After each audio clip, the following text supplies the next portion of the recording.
Éphésiens, chapitre 3.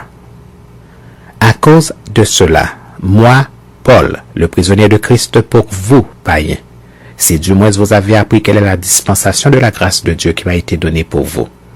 C'est par révélation que j'ai eu connaissance du mystère, sur lequel je viens d'écrire un peu de mots.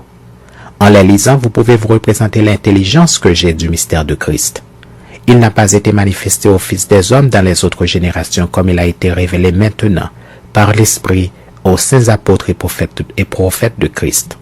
Ce mystère, c'est que les païens sont co-héritiers, forment un même corps et participent à la même promesse en Jésus-Christ par l'Évangile dont j'ai été fait ministre, selon le don de la grâce de Dieu qui m'a été accordé par l'efficacité de sa puissance.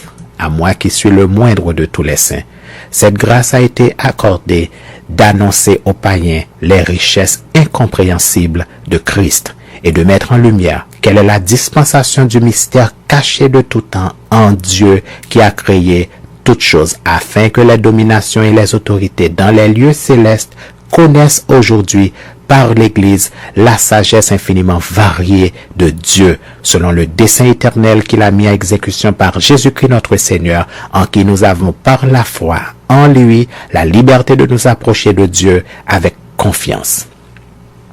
Aussi, je vous demande de ne pas perdre courage à cause de mes tribulations pour vous.